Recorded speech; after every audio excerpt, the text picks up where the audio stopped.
जय श्री राम। फिरत बिपिन आश्रम एक देखा, तहाँ बस नृपति कबट मुनि बेसा। जासु देस नृपलीन छड़ाई, समर सेन तज गयउ पराई। अब राजा प्रताप भानु उस सुअर के पीछे पीछे पीछा करते हुए घनघोर जंगल में आ गए और उस घनघोर जंगल में रास्ता भटक गए। साथ ही उन्हें प्यास लगी थी, भूख के मारे व्याकुल हो रहे थे, उनका हाल बेहाल हो रहा था। और उस समय वो वन में फिरते फिरते उसने एक आश्रम देखा।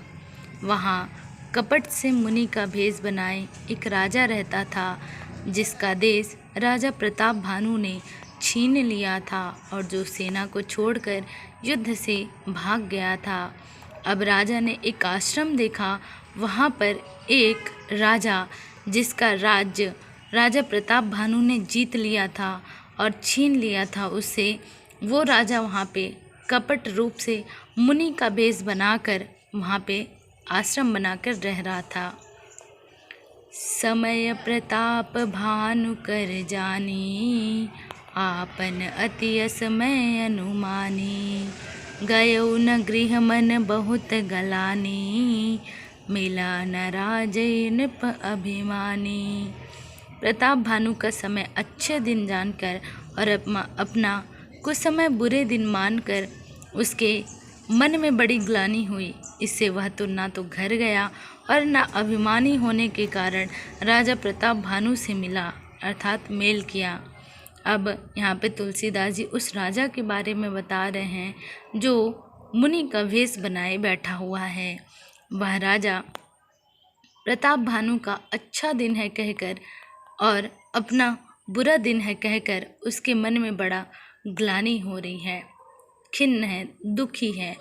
और इसीलिए वह तो ना तो घर गया और अहंकारी होने की वजह से ना ही राजा प्रताप भानु से संधि किया, ना ही उनसे मेल किया।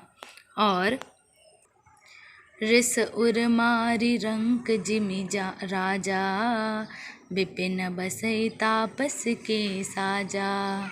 तासु समीप गवन नृप कीन्हा, यह प्रताप रबित ही तब चीन्हा।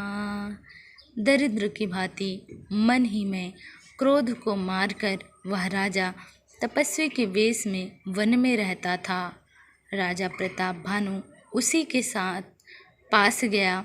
उसने तुरंत पहचान लिया कि यह प्रताप भानु है। अब वह राजा क्रोध के मारे, राजा तपस्वी के भेष में रहता था, वही कपटी राजा, और राजा प्रताप भानु उसी कपटी राजा के पास गया।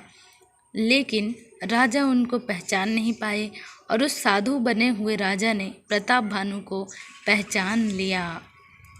राव त्रिसित नहीं सो पहचाना, देखी सुबेश महामुनि जाना। उतरी तुरगते कीन्ह प्रणामा, परम चतुर न कहु निज नामा। राजा प्यासा होने के कारण व्याकुलता में उसे पहचान न सका। सुंदर वेश देखकर राजा ने उसे महामुनि समझा। कौन? प्रताप भानु ने। प्रताप भानु ने उसका मुनि वेश देखकर घोड़े से उतरकर उसे प्रणाम किया। और राजा प्रताप भानु चतुर था, इसी वजह से उसने अपना नाम नहीं बताया, किंतु उसने मुनि का आदर सत्कार प्रणाम अवश्य किया। भूपति त्रिसित बिलोकित ही, सरबरु दीन दिखाई। मज्जन पान समेत है, कि नरपति हरसाय। सियावर रामचंद्र जी की जय। राजा को प्यास देखकर उस कपटी मुनि ने सरोवर दिखला दिया। हर्षित होकर प्रताप भानु राजा ने घोड़े सहित उसमें स्नान किया और जलपान किया।